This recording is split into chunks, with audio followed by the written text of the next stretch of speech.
मुद्दे को हमने उठाया, बड़े जोर शोर से उठाया।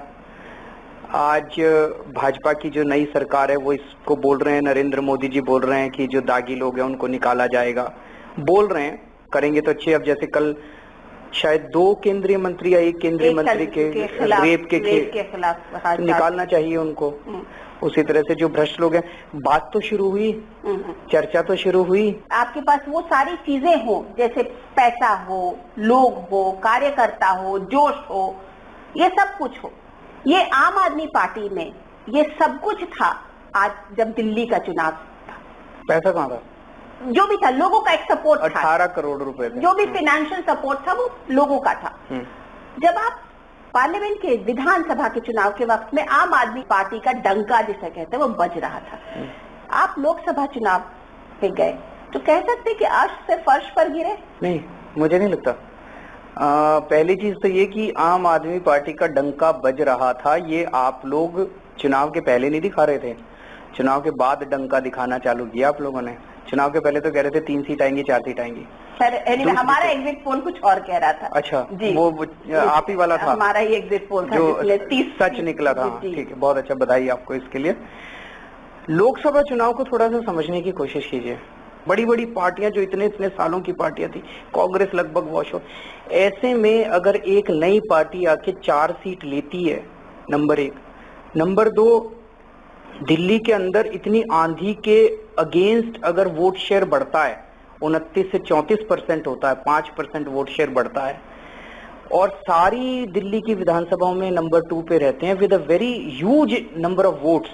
मतलब एक हमारी वो जो है उसको 5.5 लाख वोट मिले हैं, कभी सुना नहीं कि उसके बाद भी हार जाए राखी बिरला।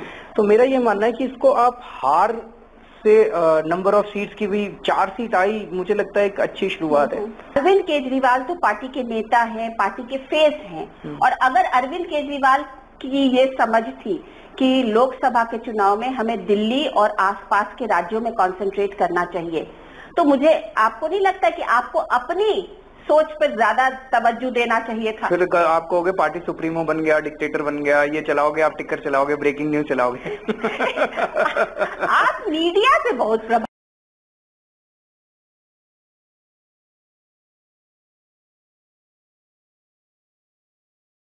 ये क्या है? मीडिया से नहीं, मैं ये कह रहा हूँ कि कुछ कह दे तो आपको बात मीडिया की नहीं है। देखिए, कोई भी जब पार्टी या कोई भी इस तरह का संगठन चलता है तो वो सब लोगों की सहमति से चलता है। अकेला एक आदमी चलाएगा तो फिर तो सारे चले जाएंगे, फिर तो वो कहेगा अच्छा तुम चलाओ फिर हमारे को। तो सब लोग बैठते हैं, चर्चा करते हैं, डिफरेंस ऑफ ओपिनियन भी होते हैं, स्ट्रॉन्ग डिफरेंस ऑफ ओपिनियन होते हैं, लेकिन जब सारे डिसीजन ले लेते हैं फिर सारे उस डिसीजन को फॉलो करते हैं। आप तैयार हैं विधानसभा के चुनाव के लिए? बिल्कुल हम तैयार हैं। तो फिर इस तरीके की बातें क्यों आई कि आप कांग्रेस के एमएलए से बात की जा रही है और ये बात की जा रही है आप की सब गलत है, सब झूठ। एक अखबार में ये खबर आई थी कि आपने भी एलजी को चिट्ठी लिखी, वो गलत है? नहीं, चिट्ठी लिखी थी, चिट्ठी उसमें चिट्ठी पूरी पढ़ो, 2 लाइन की चिट्ठी थी। जैसे ही मैं वहां से लौटा, मैंने कहा ना दिल्ली के अंदर मैं घूम रहा हूँ, खूब घूम रहा हूँ, लोगों की ये एक ही नाराजगी है जहां भी जाता हूँ, इस्तीफा क्यों दिया, इस्तीफा क्यों दिया। बहुत अच्छी सरकार चल रही थी, अब तो बहुत दुखी हो गए जी, बिजली के रेट भी बढ़ गए, पानी के रेट भी बढ़ गए, भ्रष्टाचार भी बहुत हो गया, इस्तीफा क्यों दिया, इस्तीफा क्यों दिया। तो मुझे लगा कि एक बारी जनता का एक जनमत करवाया जाए कि क्या है। तो मैंने एलजी साहब को चिट्ठी लिखी 1 दिन पहले। अगले दिन मैं एलजी साहब से मिलने गया, एलजी साहब ने मुझे जब पूरी प्रक्रिया बताई तो मुझे समझ में आया कि इस प्रक्रिया के तहत सरकार बनी नहीं सकती अब। तो मैंने अगले दिन प्रेस कॉन्फ्रेंस करके कहा कि सरकार बनी नहीं सकती है, बस वहाँ कहानी खत्म हो गई थी। उसके बाद ये जो मीडिया के अंदर कयास लगाए जा रहे हैं, ये सारे स्पेकुलेशन। तो इसका बात ये मान लिया जाए कि अरविंद केजरीवाल और आम आदमी पार्टी पूरी तरह से चुनाव जाने के लिए तैयार, जाने के लिए आम आदमी पार्टी नहीं, दिल्ली की जनता तैयार है। अब दिल्ली की जनता कह रही है आम आदमी पार्टी और तैयार है, एकदम तैयार। कभी कभी कहा जाता है कि अरविंद केजरीवाल का नाम पलटी केजरीवाल भी हो जाता है, क्योंकि अब बहुत अपने सारे जो डिसीजंस होते हैं, क्योंकि किसी की भी चाहे हो सकता है उसके, हमने 1-2 चीजें देखिए, तो एक वादा जो जनता से, बदलाव तो नहीं आएगा, मैं ये समझना, कोई बदलाव नहीं। मैं एक और चीज बताने की कोशिश कर रहा हूँ, पलटी कौन मार रहे हैं? बीजेपी ने कहा था कि अगर बीजेपी की सरकार बनेगी तो 30% सब्सिडी देंगे, कहा था कि नहीं कहा था पिछले चुनाव के पहले बिजली में। आम आदमी पार्टी ने कहा था 50% सब्सिडी देंगे। दिल्ली में जैसे ही आम आदमी पार्टी की सरकार बनी, हमने 3 दिन के अंदर 50% सब्सिडी दे दी लोगों को। आज बीजेपी की सरकार बने हुए 15 दिन हो गए, 20 दिन हो गए, 30% सब्सिडी का नाम नहीं ले रहे। दें सब्सिडी अब वो लोग, जो वादे उन्होंने किए, किसी वादे के ऊपर वो, और अब वो कह रहे हैं कि हम गलत लोगों को, क्रिमिनल्स को अपने मंत्रिमंडल में, तो इस रेपिस्ट जिनके ऊपर रेप का वो हुआ उनको निकालना चाहिए, जिनके ऊपर भ्रष्टाचार के आरोप लग रहे हैं उनको निकालना चाहिए। अच्छा अरविंद जी, ये बताइए कि बिजली पर आते हैं, दिल्ली में बिजली के ऊपर घमासान मचा हुआ है बिल्कुल ऐसे कह सकते हैं। और कांग्रेस ये कह रही है कि अब चलिए बीजेपी की सरकार आ गई है, आम आदमी पार्टी ने रायता फैलाया था और बीजेपी की सरकार उस रायते को और फैला रही है। इन दोनों ने मिलके, और वो कह रहे हैं कि हम तो अलग पीछे बैठे खड़े देख रहे हैं कि इन दो पार्टियों ने, जिन्होंने ये पूरा रायता बिजली के ऊपर फैलाया था, अब वो इसको आके सॉर्ट आउट करें। तो वहाँ कह रहे हम तो मजे से एक साइड से देख रहे हैं कांग्रेस वाले। कांग्रेस, मैं पहले तो ये कहूँ, पिछले 20 साल में 5 साल बीजेपी की सरकार रही, 15 साल कांग्रेस की सरकार रही, और 49 दिन आम आदमी पार्टी की सरकार रही।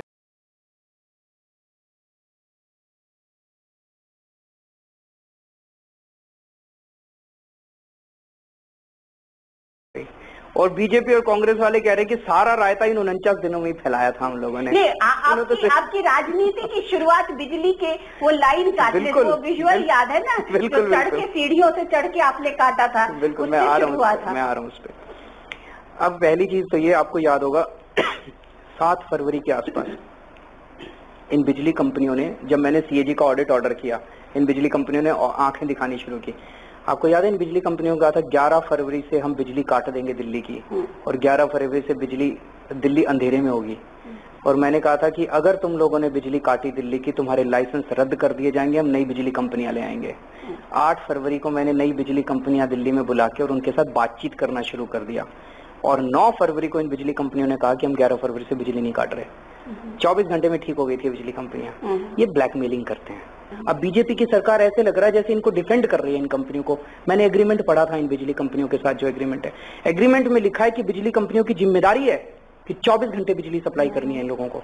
क्यों नहीं करते ये लोग बिजली सप्लाई? डिफेंड कर रही है बीजेपी की सरकार, तो क्या इसमें कुछ और चीज देख रहे हैं आप, जब ये कह रहे हैं कि बिजली ये दिल्ली? पीयूष गोयल जी का आप स्टेटमेंट देखिए, जो स्टेटमेंट था, वो स्टेटमेंट उन्होंने 2 चीजें कही। एक तो बिजली कंपनियों की आप जवाबदेही तय कीजिए, आप उनको कहिए कि आप अपना सारा इक्विपमेंट ठीक करो, उनका एग्रीमेंट का वो है, हर साल उन्होंने। दूसरी चीज, अब ये बिजली कंपनियां जो उनके अंदर ये डीआरसी में अकाउंट देते हैं, 17,000 करोड़ रुपए बकाया दिखा रही हैं कि हमें लेना है, घाटा हुआ है। तो ये 17,000 करोड़ ये लोग कह रहे हैं कि पिछले 15 साल में इन लोगों ने कैपिटल में लगाया, तारें ठीक करी, खंबे ठीक करे, इक्विपमेंट लेके आए 17,000 करोड़ रुपए के। पीयूष गोयल साहब कह रहे हैं कि शीला दीक्षित जी की सरकार में कुछ भी ठीक नहीं हुआ, काफी हद तक ठीक है।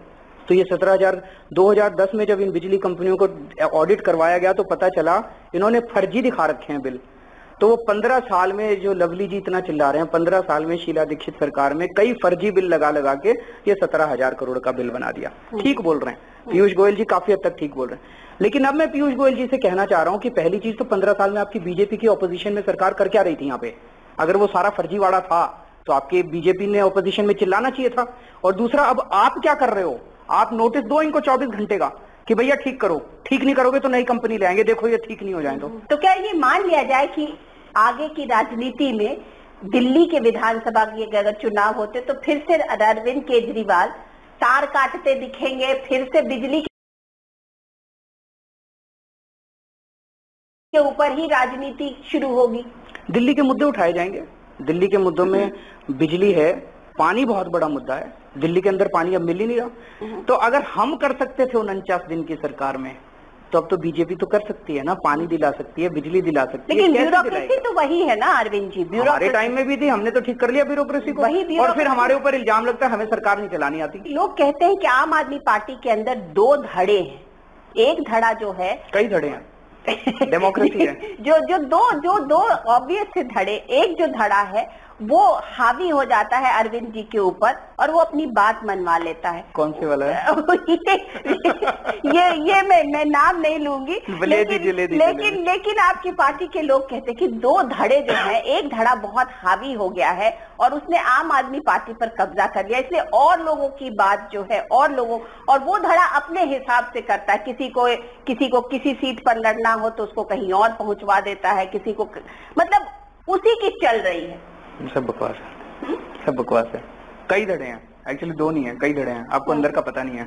अच्छा, आपको लगता है अरविंद जी, नाउ दैट कि इलेक्शंस आर ओवर, कि आप जो बनारस में जाके लड़े वो आपका फैसला सही या गलत फैसला था? अगर आप दिल्ली में होते और सारी कॉन्स्टिट्यूएंसीज को या पूरे इलेक्शन को मैनेज करते होते तो वो ज्यादा बेहतर होता, न कि जो लीडर है पार्टी का वो जाके वहां पर अपनी रिसोर्सेज और पूरी पार्टी जो है वहां पे ही चली गई बनारस में। हम एक ये बताना चाह रहे थे कि इस देश के जो इस देश की जो पार्टियां हैं, एक तो सब पार्टियों के अंदर सेटिंग है कि तुम हमारे बड़े नेताओं के खिलाफ मत खड़े करना, हम तुम्हारे बड़े नेताओं के खिलाफ नहीं खड़े करेंगे। उसको हम खत्म करना चाहते थे। सो हमारे जितने भी पार्टी के बड़े लीडर्स हैं, उन्होंने देश के सबसे बड़े बड़े लीडर्स के खिलाफ चुनाव लड़ा। We wanted to break this tradition. तो उस डिसीजन पे मुझे नहीं लगता कि कुछ गलत था। लेकिन आप एज अ स्ट्रैटेजी आप कह रही हैं कि मैं पार्टी के पॉइंट ऑफ व्यू से वहां ना जाता, यहाँ ज्यादा, पर कई बार होता है ना कि पार्टी और देश के बीच में जब चुनना हो तो देश ज्यादा इंपॉर्टेंट है। पार्टी को 2-4 सीट कम मिली, 2-4 सीट ज्यादा मिल जाती। लेकिन उससे आपकी पार्टी में जो बिखराव हुआ वो भी उस वजह से नहीं हुआ। पार्टी में बिखराव, देखिए जब आप फिर इस तरीके की खबरें क्यों आती? शाजिया आजमी का अगर प्रेस कॉन्फ्रेंस देख ले, या योगेंद्र यादव, शाजिया आजमी ने मेरे खिलाफ तो कुछ भी नहीं बोला। मैंने सुना, मैं तो तिहाड़ में था। जी, उन्होंने ये कहा कि मैं अरविंद से बात नहीं कर पा रही। मैं ये सोचा था यार तिहाड़ से तो निकल आने देते, मैं बात कर लेता आके तिहाड़ से बाहर आके। खैर शाजिया से बात करेंगे, अब बुला लेंगे उनको। लेकिन चाहे वो योगेंद्र यादव जी का मसला हो या नवीन जयहिंद जी का मसला हो या फिर उसके बाद मनीष सिसोदिया जी की चिट्ठी। देखिए, किसी भी परिवार में जब 5 लोग 10 लोग बैठते हैं तो आपस में थोड़ी बहुत तकरार तो होती है। तो उस पर डिपेंड ये करता है कि उस तकरार को सॉल्व करने का सिस्टम उस इंस्टीट्यूशन में है कि नहीं है। आप ये सोचें कि हम ऐसे ऐसे लोगों को इकट्ठा कर लें जो केवल अरविंद की जी हजूरी करेंगे, तकरार नहीं करेंगे बिल्कुल, तब तो डेमोक्रेसी भी खत्म हो जाएगी और एवोल्यूशन भी खत्म हो जाएगा। ये हमारी पार्टी के अंदर तकरार भी होती है, खूब आपस में लड़ाई झगड़े भी होते हैं, हम लड़ाई झगड़े करते हैं, लेकिन हमारी पार्टी के अंदर उसको सॉल्व करने के तरीके हैं। योगेंद्र यादव भी हमारे साथी हैं, शाजिया भी हमारे साथी हैं, सब लोग मिलजुल के काम करें। योगेंद्र यादव ने बड़ा अच्छा ओवर एम्बिशियस लोगों का जमावड़ा हो गया है आम आदमी पार्टी। कौन एम्बिशियस बताओ? जिस तरीके की बातें या खबरें आती है, कौन एम्बिशियस है? क्या एम्बिशन है बताओ? या क्या आप शब्द बड़े गलत? नहीं, मैं शब्द नहीं गलत यूज कर। अगर इस तरीके की बातें आती है कि उन्होंने बोल दिया कि वो लीडर्स जो है वो उनके काज ज्यादा मजबूत है अरविंद जी के बात को, इस तरीके की खबरें हम तो नहीं लाते हैं। आखिर मीडिया में जब अखबारों में जब ये चीज चलती है, कई बार लोग नाराज हो जाते हैं। जैसे मैंने कहा ना, परिवार में भी लोग नाराज हो जाते हैं। अरविंद जी, आप पिछले 2, 2.5, 3 साल में 2 बार तिहाड़ होके आए। एक बार जब अन्ना जी के साथ गए, है ना, उस वक्त जब आप तिहाड़ गए थे तो एक दूसरे हाई मॉरल ग्राउंड पे गए थे, करप्शन के खिलाफ आवाज बुलंद करने में अन्ना हजारे जी के साथ गए। इस बार क्या हुआ? क्यों आप कानून व्यवस्था को नहीं मानना चाहते थे कि आप जज की और बस गए? बेल नहीं ली थी तब आपने कहा था हीरो है अरविंद। हाँ, इस बार भी बेल नहीं ली, इस बार आपने उल्टा दिखाया। नहीं, हमने क्या उल्टा दिखाया? जज कह रहे हैं कि आप गलत कर रहे हैं तो हम क्या गलत? उस टाइम कहा था कि बेल ले लो, हमने कहा नहीं जी बेल नहीं लेंगे। उसने कहा मैं ऐसे बेल ले लूंगा। मैं बेल ले लूं तो ऐसे लगेगा जैसे मैं कोई लालू यादव हूँ मैं, या कोई मैंने कोई कलमाड़ी हूँ मैं। लेकिन गडकरी जी ने तो यही कहा ना, क्योंकि उनके खिलाफ जो भी आरोप लगे उसका इन्वेस्टिगेशन हुआ और उससे उनको क्लीन चिट मिली। कहाँ मिली? वो इनकम टैक्स की तो क्लीन चिट आई उनके। वो बदमाशी की है उन्होंने। मैं बताऊं इनकम टैक्स का क्या मामला है? डीजी इनकम टैक्स के यहाँ डीजी इन्वेस्टिगेशन होता है। इनकम टैक्स की 2 विंग है, एक स्क्रूटनी की विंग है और एक इन्वेस्टिगेशन की विंग ने सारी जांच करने के बाद वो मामला स्क्रूटनी में भेज दिया है असेसमेंट वालों के पास। तो जब इन्वेस्टिगेशन की विंग से पूछा गया तो इन्वेस्टिगेशन वालों ने कहा हमारे यहाँ कोई जांच पेंडिंग नहीं है। इसका क्या मतलब हुआ? उन्होंने कहा मेरे को तो क्लीन चिट मिल गया। अरे क्लीन चिट कहाँ मिल गई? वहां पे केस पेंडिंग पड़ा हुआ है। तो क्या जज जो थे, जो जज थे, उन्होंने तो इसी बेसिस पे कहा ना कि बेल ले लो। जज की कसूर नहीं है, ये प्रोसीजर इस देश में बना हुआ है।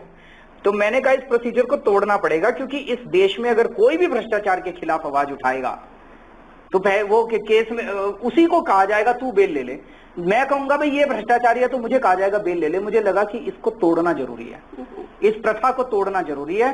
तो हाईकोर्ट में जब मामला गया, हाईकोर्ट ने बोला कि अरविंद ने जो प्रश्न उठाए हैं वो इंपॉर्टेंट है, इसके ऊपर हम एग्जामिन करेंगे। तब तक हम अरविंद से रिक्वेस्ट करते हैं कि वो बॉन्ड भर के बाहर आ जाए। मैं बाहर आ गया। लेकिन आपको लगता है कि इस पूरी प्रोसेस में, इस पूरी प्रक्रिया में भी कहीं जो ब्रांड अरविंद है उसमें कहीं डेंट लगा? अरविंद को ब्रांड से क्या लेना देना? मैं कोई शर्ट थोड़ी हूँ मैं कोई पैंट थोड़ी हूँ। नहीं, बट एक ब्रांड तो है ना अरविंद केजरीवाल, क्योंकि उन्होंने एक अलग तरीके की राजनीति शुरू की। अरविंद का तन, मन, धन, परिवार और ब्रांड और इमेज, मेरी सारी इमेज अगर धूमिल हो जाए देश के लिए, मेरी सारी इमेज खत्म हो जाए देश के लिए, मुझे कोई परवाह नहीं है। कहा यह जा रहा है कि आपकी पार्टी के लोग जो हैं वो कांग्रेस के एमएलए के टच में हैं, उनको तोड़ने के लिए। क्या ये कांग्रेस को तोड़ने के लिए उनके एमएलए जो है हमारी औकात है? मतलब कांग्रेस, चलिए कांग्रेस के एमएलए को आम आदमी पार्टी में लेने के लिए उनके बीच वो हो जाए और वो फिर वहां से आपकी सरकार बन जाए। क्या इस तरीके की बातें नहीं हो रही है? बैकरूम में ये बातें कही जा रही है कि इस तरीके के आपके लोग, कांग्रेस के कुछ एमएलए आपकी पार्टी के सीनियर लोगों के टच में है कि नहीं, ये बताइए। नहीं, बिल्कुल नहीं। तो ये आप कहते हैं कि आपकी पार्टी इस बेसिस पर कोई सरकार नहीं बनाएगी जिसमें कांग्रेस से छूट के लोग कुछ नहीं आपके साथ मिलेंगे? ऐसा कुछ नहीं हो रहा, ये सारी मीडिया स्पेकुलेशन है। ऐसा कुछ नहीं होने वाला। चुनाव होने चाहिए अनलेस बीजेपी हमारे एमएलए तोड़ने की कोशिश कर रही है। हमारे 8 एमएलए को बीजेपी ने संपर्क किया है और उनको कहा है कि चुनाव अगर हम कॉन्फिडेंस मोशन प्रेजेंट करें तो आप एब्सटेन हो जाना, या आप रिजाइन दे दो तो आम आदमी पार्टी की वो गिर जाएगी और हम अपनी सरकार बना लेंगे। ये 2 ऑप्शंस उनके सामने रखे हैं। बीजेपी वालों को ये नहीं पता कि वो सारे आके मुझे बता देते हैं। पर ये भी तो हो सकता है कि इस बार की चुनाव में बीजेपी, कांग्रेस वाले 6 टूट के बीजेपी में जा रहे हैं। आपने ऐसा सुना था क्या? ये भी सुन रहे हैं, ऐसा भी सुन रहे हैं। मैं भी ये सुन रहा हूँ, पर पता नहीं क्या होने वाला है। पर आम आदमी पार्टी अपने प्रिंसिपल्स और अपने उसके ऊपर चुनाव लड़ेगी। तो ये मान लिया जाए कि आम आदमी पार्टी पूरी तरह से, पूरी निष्ठा के साथ चुनाव में जाने के लिए तैयार है। अच्छा, ये बताइए कि अगर आपको नहीं लगता कि आपने जैसे कहा बीजेपी, तो बीजेपी भी तो हो सकता है कि सरकार में पूरी तरह से पूर्ण बहुमत में आ जाए विधानसभा में, क्योंकि दिल्ली में आ जाएगी तो चलाएगी सरकार, केंद्र में उनकी सत्ता है। अगर आ जाए तो चलाएं सरकार। अच्छा है, डेमोक्रेसी में तो जनता जनार्दन है। तो आप उसके लिए भी तैयार हैं? उसके लिए भी तैयार है, पर ऐसा है नहीं। दिल्ली के अंदर जनता ने 49 दिन की सरकार देखी है और कहते हैं सर जो 49 दिन में हमने देखा हमने कभी नहीं देखा। उन्होंने 49 दिन में एक और चीज देखी अरविंद जी, क्या? जिसको शायद आपको अपने आप से हटाने में बहुत मुश्किल होगी। वो ये कि प्रदेश का मुख्यमंत्री जो है, दिल्ली का जो मुख्यमंत्री है, जाके धरने दे रहा है, प्रदर्शन कर रहा है और 4 डिग्री के टेम्परेचर में रजाई ओढ़ के सो भी रहा है राजपथ पे। आपको पता है 2006 में नरेंद्र मोदी जी ने धरना दिया था? पता है? आपको पता है कि कई मुख्यमंत्री धरने दे चुके हैं और जो धरना दिया था उन्होंने नरेंद्र मोदी जी ने, वो एयर कंडीशनड टेंट बनवाया था जो बाद में इंटरनेट पे चल रहा है। अडानी ने बनाया था वो टेंट और उसके अंदर उन्होंने 3 दिन का धरना दिया था। केंद्र से कुछ मांग कर रहे थे। हम धरना दें तो गलत, वो धरना दे तो बड़ा अच्छा। सर ये तो डेमोक्रेसी नहीं चलेगी। आप मीडिया के बहुत खिलाफ रहते हैं। मैंने तो कुछ बोला ही नहीं, आप ही मैंने तो कुछ बोला ही नहीं। मीडिया, लेकिन आपकी उस तरह के इलेक्शन के दरमियान आपको इस बात की थोड़ी रंज थी कि मीडिया जो है वो आपके सपोर्ट में नहीं है। ऐसा क्यों? देखो, मीडिया, हम गलत काम करें तो मीडिया को हमें बख्शना नहीं चाहिए। आप हमारी ऐसी तैसी कर दो, लेकिन अगर झूठी स्टोरीज चलाओ, जैसे अभी 3 दिन पहले एक चैनल ने रात को स्टोरी चलानी चालू कर दी, 1 घंटे की डिबेट वगैरह कर, अरविंद कांग्रेस के सीनियर लीडर से मिला, उनको फोन कर करके हमने कहा भाई मैं नहीं मिला, मेरी कोई बात नहीं हुई, बताओ तो सही। उसके बाद उन्होंने स्टोरी गिरा दी। ये तो ठीक नहीं है ना, ये तो अनइथिकल है। बाद में उन्होंने माना कि उन्होंने अपनी जांच करवाई और एक रिपोर्टर ने गलत खबर दी थी, अरविंद किसी से नहीं मिला। तो आपने तो हमारी ऐसी तैसी कर दी। और जब हम फोन कर रहे थे वो कहते डिफेमेशन केस कर दो। उनको पता है 15 साल चलेगा डिफेमेशन, डिफेम तो आपने कर दिया हमको, अब ये केस वेस तो ये मत करो। आप हम गलत काम करें, आप हमें मत बख्शो, लेकिन हमारे खिलाफ झूठी स्टोरीज मत करो। एक सवाल बहुत इंपॉर्टेंट हुआ है कि पिछले 2-3 दिनों में आईबी ने, इंटेलिजेंस ब्यूरो ने देश में के प्रधानमंत्री को रिपोर्ट दी है कि देश में बहुत सारे फॉरेन फंडेड एनजीओ चल रहे हैं जो देश की इकोनॉमिक प्रगति को, देश की प्रगति को रोक रहे हैं। आपको क्या लगता है ये क्या है, ये क्या हो रहा है? अगर देखिए, अच्छे एनजीओज भी हैं, बुरे एनजीओज भी हैं। जैसे किसी भी सेक्टर के अंदर अच्छे लोग होते हैं, बुरे लोग होते हैं। जो बुरे लोग बुरा काम कर रहे हैं उनको मत बख्शिए, लेकिन फॉरेन फंडेड सारे एनजीओज गलत काम कर रहे हैं। आप डिफेंस में तो फॉरेन फंडिंग ला रहे हैं 100%। डिफेंस के अंदर 100% एफडीआई आ सकती है और फॉरेन के पैसे से एनजीओ अच्छा काम नहीं कर सकता। ये तो दोगलापन है।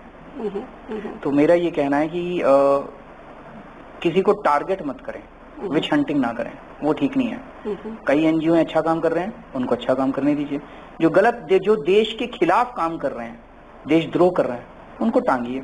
अरविंद, ये एक लास्ट सवाल कि देश के प्रधानमंत्री नरेंद्र मोदी से अरविंद केजरीवाल अब क्या कहना चाहेंगे? आप ये कहना चाहता हूँ जी, थोड़ा सा बिजली कंपनियों पे सख्ती करके दिल्ली वालों को बिजली दिला दो।